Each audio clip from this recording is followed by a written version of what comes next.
Espero que todos estejam bem. Estamos aqui para estudar um pouquinho juntos sobre a lição 10 da revista nossa dominical, da EBD. O título é Resistência às Heresias. Eu confesso para os irmãos que se fosse dando ensaio com instrumental seria bem mais fácil para mim. Mas como foi dada a missão dada, missão cumprida, né? Vamos estudar junto aqui e ver o que a gente consegue assimilar dos conhecimentos. A lição 10, ela fala sobre a resistência às heresias e dá como referência a passagem de 1 Coríntios 2, 6 a 16. O texto de referência indicado pelo comentarista dessa lição fala basicamente sobre a sabedoria procedente do Espírito. E como o tema da lição é resistência às heresias, nos basearemos mais sobre esse tema. Para isso, eu gostaria de usar inicialmente o conselho que o apóstolo Paulo deixou aos cristãos de Colossos, ao invés do texto básico que foi colocado para a lição. Vamos lá, Colossenses 2,8 diz: Cuidado que ninguém vos venha a enredar com filosofias e vãs sutilezas, conforme a tradição dos homens e conforme os rudimentos do mundo, e não segundo o Cristo. Antes de falarmos sobre os tópicos abordados pelo comentarista, gostaria de esclarecer alguns conceitos básicos que nos ajudarão a compreender melhor o assunto que foi proposto para a lição. O primeiro é o que é heresia. A gente fala muito dessa palavra, mas às vezes as pessoas não têm muita consciência realmente do que isso vem a significar, né? Heresia significa literalmente escolha. É uma palavra que vem do grego, né, aeresis. Mas devido à forma com que ela é aplicada agora no âmbito religioso, muitas pessoas passaram a ter dúvidas quanto ao significado da palavra heresia.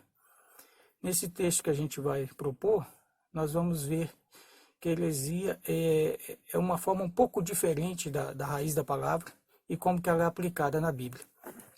Para que a gente entenda um pouco melhor, vamos colocar como ela foi usada no Velho Testamento, né, no Antigo Testamento e no Novo Testamento. Como dissemos, heresia vem do grego, significa originalmente escolha, né? E segundo a versão do Antigo Testamento, a chamada Septuaginta, ela é sempre utilizada nesse sentido no Velho Testamento, ou seja, no significado original da palavra, sem qualquer conotação pejorativa. Já no Novo Testamento, encontramos muitas vezes o uso da palavra heresia, porém aplicado em contextos diferentes. Assim, derivado do significado original, que é a escolha, a palavra heresia passou a designar alguns conceitos mais específicos. De um modo geral, todas as aplicações da palavra heresia no Novo Testamento têm em comum um sentido que denota partido, sectarismo. Sectarismo é uma intolerância, um comportamento de quem é intolerante, né?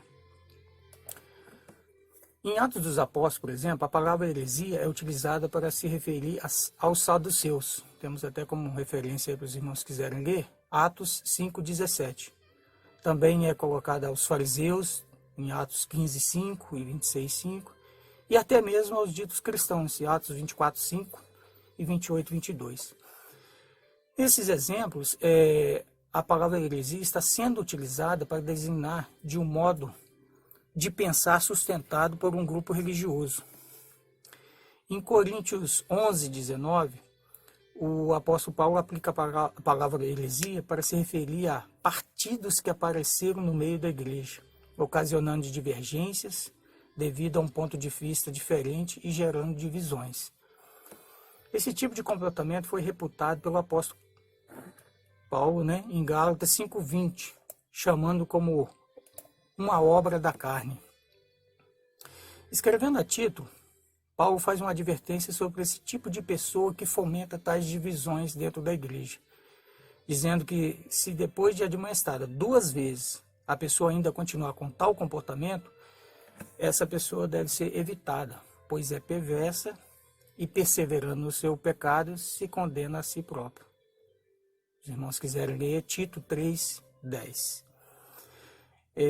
O apóstolo Pedro, em sua segunda epístola, aplica a palavra heresia para se referir a um desvio da doutrina do verdadeiro evangelho, ou seja, onde ocorre a negação das verdades bíblicas reveladas. A referência, se os irmãos quiserem conferir, 2 Pedro 2:10. E entrando um pouco já próximo à nossa lição, vamos colocar as principais heresias na igreja primitiva. Considerando a aplicação da palavra heresia no sentido de desvio doutrinário, ao longo da história, a igreja sempre precisou lutar contra as heresias que surgiam para tentar perverter as escrituras. Na época da igreja primitiva, graves heresias doutrinárias precisaram ser combatidas. E aqueles que as ensinavam foram identificados como falsos profetas ou, às vezes, falsos mestres, né? Nas epístolas escritas pelos apóstolos, nós podemos perceber os grupos que precisavam ser combatidos. Por exemplo, na epístola aos Romanos e na epístola dos Gálatas, né, Paulo refutou as práticas judaizantes que tentavam misturar práticas judaicas e a conservação da lei com a fé em Cristo. Nesse ponto, nós começamos a verificar no capítulo 1, que a nossa lição colocou, com o título O Problema com os Judaizantes. Vamos falar um pouco sobre essas heresias. Os judaizantes surgem cedo. Durante a leitura diária da semana, a gente pode ver isso, né? Atos 15, 1-5, foi a leitura até de segunda-feira, né? O evangelho nasceu no judaísmo, mas rompeu com ele em Atos 15. Os judaizantes queriam torná-lo como uma seita judaica. Insistiram e perseguiram Paulo por toda a sua vida e fizeram um estrago doutrinário nas igrejas da Galácia. Alguns hoje tentam rejudaizar o evangelho, desde a presença de símbolos judaicos no culto, né? Algumas denominações, né, usam, por exemplo, o menorá, né, que é o castiçal de 7 braços, né? Muitos irmãos já devem ter visto algumas igrejas que utilizam essas coisas, né? A estrela de Davi, né, que o pessoal gosta muito de usar, né? E o comentarista até coloca que pode ter sido desconhecida a Davi, tendo origem na cabala judaica. E a bandeira de Israel nos templos, né? E por que não dizer, né, das vestes, né? Eu, por experiência própria, né, por tocar, já fui convidado a tocar numa igreja que as pessoas se vestiam com essas indumentárias, né, que o pessoal até tem algumas que chamam kippá. Fora isso também, né, muitos cânticos se baseiam nos salmos, né, o comentarista coloca isso, e não nos evangelhos e nas epístolas. Nesse ponto, a gente pode, de certa forma, relevar, né, porque o Davi, por exemplo, foi um grande compositor, né, de salmos, belos salmos que eram cantados, né, eram usados como melodias, né, mas o comentarista coloca dessa forma. E outra coisa que ele acrescenta também é um certo tipo de liturgia, né, como danças, né, que vem do templo judaico, que nós utilizávamos nas suas reuniões cristãs, né, que seguiam o modelo da sinagoga, de cânticos e estudos da palavra.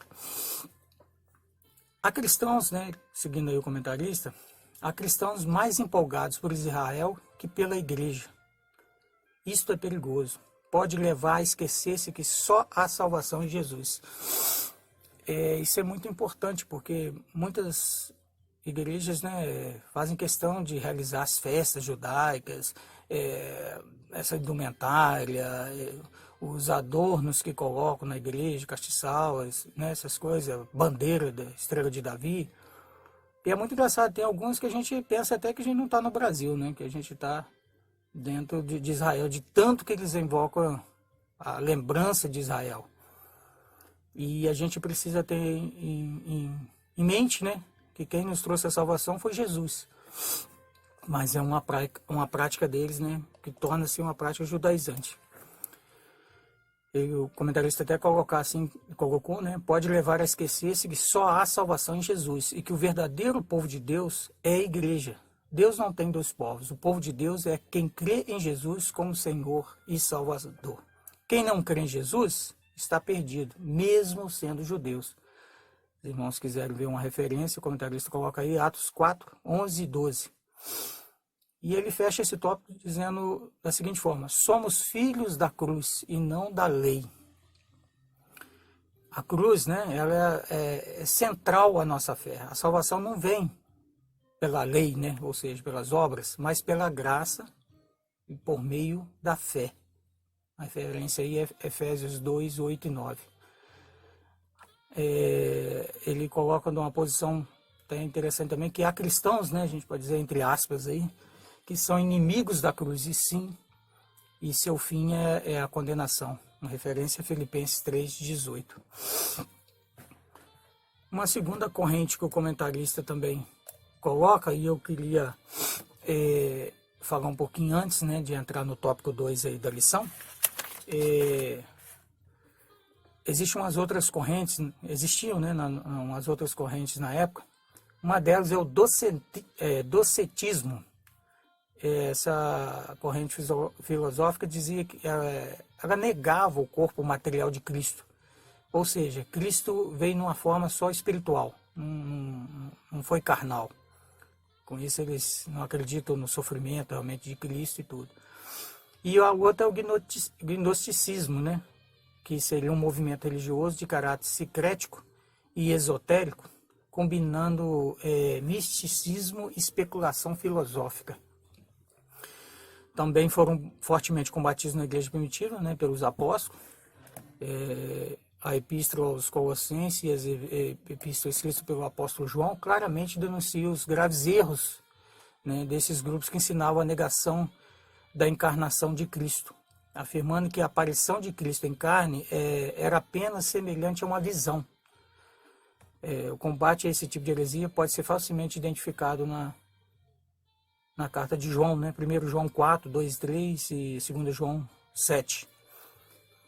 O segundo item da nossa revista, o comentarista fala sobre isso, o gnosticismo, né? Um movimento esotérico. Vamos ver uns trechos que ele separou aí, que a gente separou dentro do que ele colocou.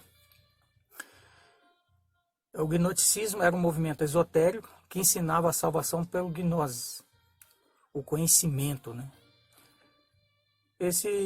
Essa corrente, né, sobrevive hoje no racionalismo cristão e certas instituições secretas e ocultistas. Escritos antigos dão Simão, o mago, né, como um gnóstico. Essa referência é Atos 8, 9 a 24.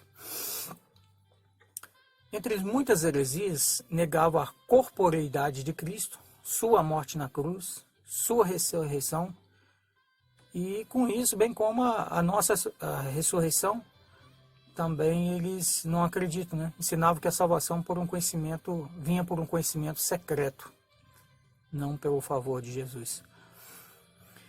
Opondo-se a isto, Paulo afirma que o verdadeiro mistério e o verdadeiro conhecimento estão em Cristo.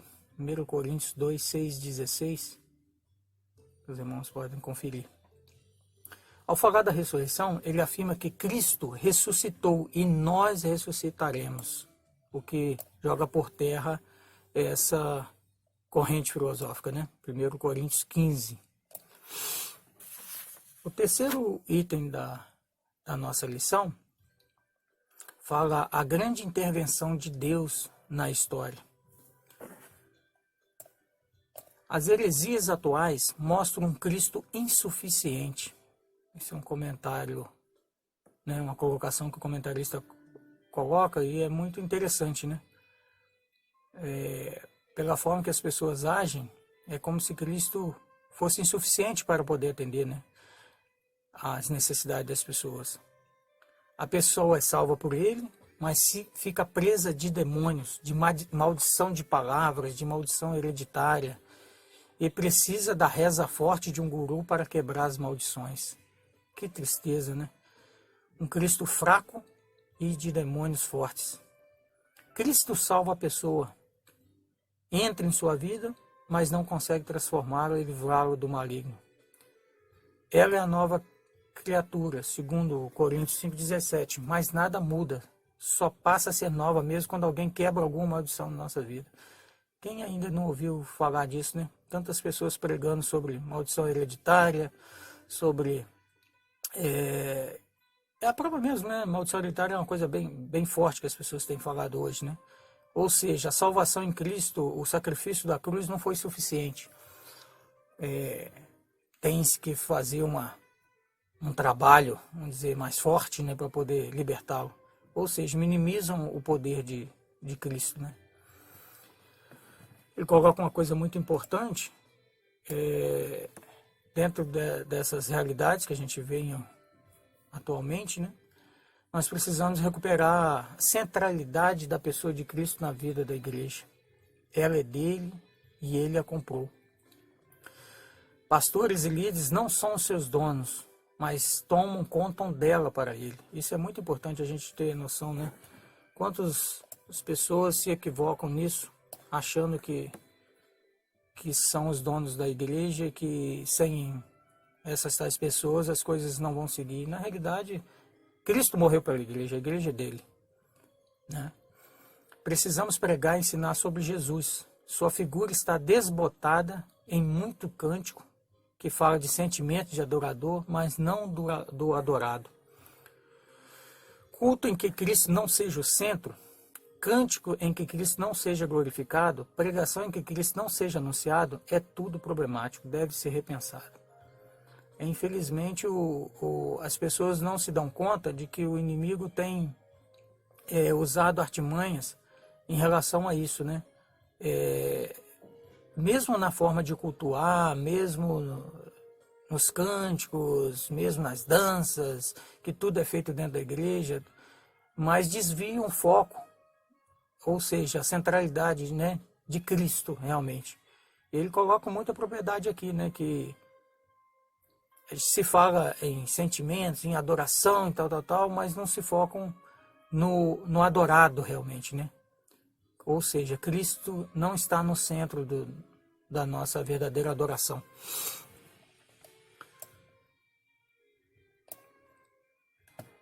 Eu queria colocar um item aqui que eu acho interessante também. Qual a diferença entre erro e heresia? Algumas formas também que a gente rotula como heresia, às vezes é um erro que está se cometendo, mas propriamente não há uma heresia, né? Então, como que a gente pode saber sobre isso, né? Existe muita divergência teológica em vários assuntos, né? De uma igreja para outra, inclusive. Às vezes os cristãos possuem alguma dificuldade em separar o que é um erro e o que é uma heresia. E a gente vai colocar aqui alguns itens que é simples, pelos quais podemos diferenciar o erro da heresia, conhecendo a doutrina principal da fé cristã, né? Vamos relacionar alguma coisa aqui. A inspiração, primeiro, né? A inspiração das Escrituras. A Bíblia é a palavra de Deus, inerrante e infalível. Essas são as doutrinas principais da fé cristã, né? Doutrina da Trindade. Há um só Deus que subsiste em três pessoas: Deus Pai, Deus Filho e Deus Espírito Santo. A divindade de Jesus Cristo. Jesus Cristo é verdadeiro Deus e verdadeiro homem. A expiação da cruz. A morte de Cristo foi para expiar os pecados do seu povo. Ressurreição. A ressurreição de Cristo foi real e literal, ou seja, ele ressuscitou fisicamente. Justificação. A justificação se dá exclusivamente pela fé em Jesus, ou seja, não há qualquer influência de obras e méritos humanos. E por último, a segunda vinda de Cristo. Cristo voltará para buscar o seu povo e julgará os vivos e os mortos. Aqui se inclui também as verdades bíblicas a respeito da condenação eterna dos ímpios no inferno e a bem-aventurança eterna dos santos no novo céu e nova terra. Estes são os pontos principais e qualquer desvio desse padrão, que constitui o centro do cristianismo histórico, deve ser identificado como uma heresia. Ou seja, são os parâmetros que a gente deve considerar se determinada ideia ou determinada corrente filosófica ou alguma, talvez um novo ensinamento que estejam colocando, se eles não estiverem desses crivos que a gente colocou aqui, eles podem ser considerados como uma heresia. As demais coisas são divergências teológicas e sobre pontos secundários que não ameaçam os princípios da fé cristã. Ou alguma doutrina que nega a Trindade, como o unitarismo, ou que defende a salvação de todas as pessoas, como o universalismo, ou até mesmo que nega a condenação eterna dos ímpios, como o aniquilismo, certamente precisa ser rejeitada e combatida, pois é heresia e os seus defensores são hereges. O comentarista fecha a lição, para pensar e agir, que é a conclusão aí.